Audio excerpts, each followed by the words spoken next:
But concerns are now growing that the euphoria around Prime Minister Abiy's changes are both masking and unearthing deeper problems inside of Ethiopia.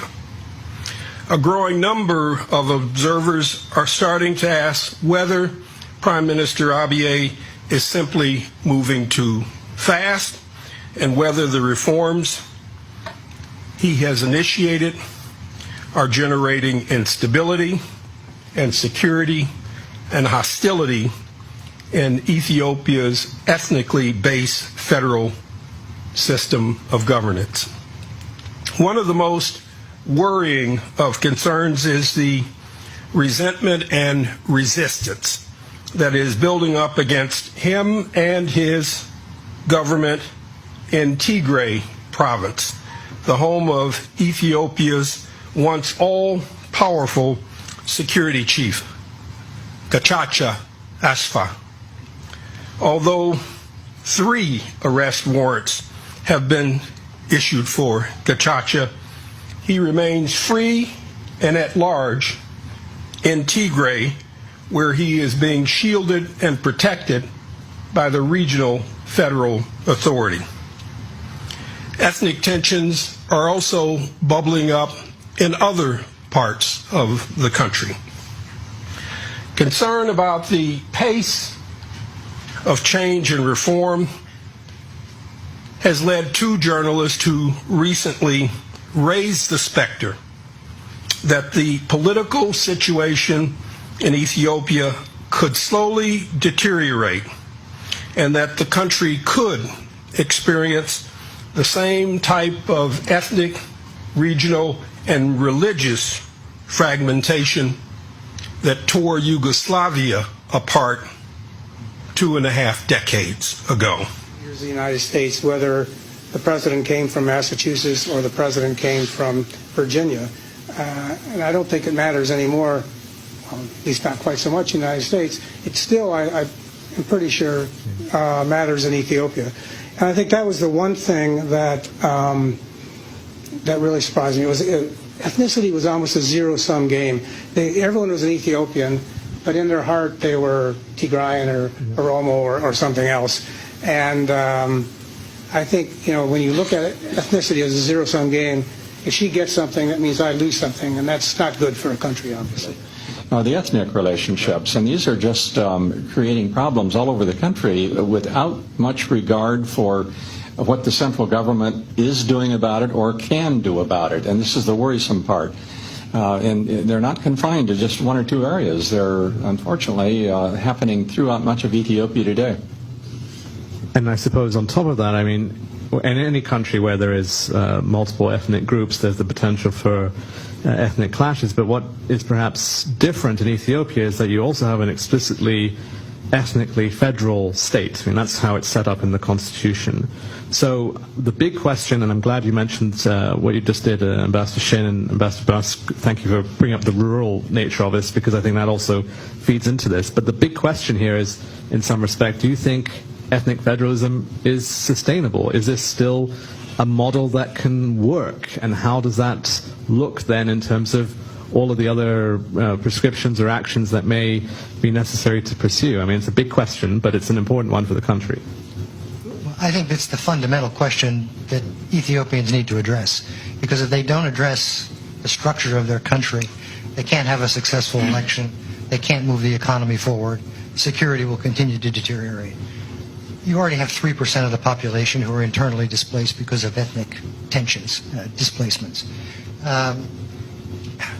I personally think that a federal structure in a nation that has very different identities for its different components makes the most sense.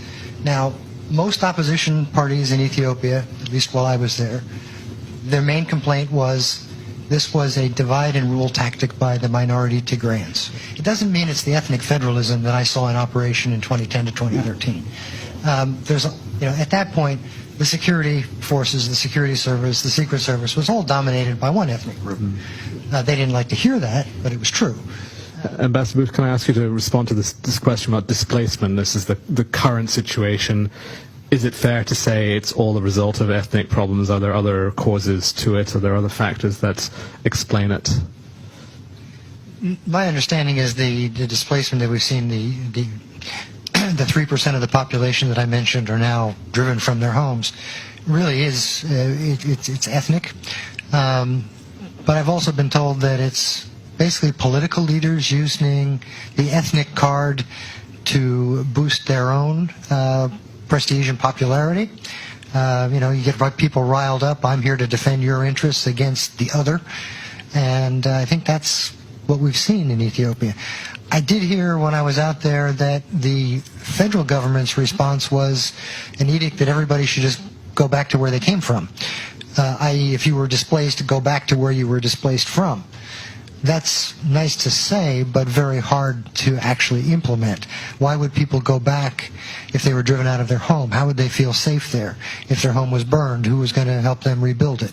So, there's a conundrum there. And I don't think that this displacement issue is going to be settled until the broader political structural issues are settled in the country. And perhaps I can ask you to continue from there about the views of the Ethiopians you interacted with on reform. So you were just there. How did they see it as... Well, I think it's a matter of, you see it from where you sit.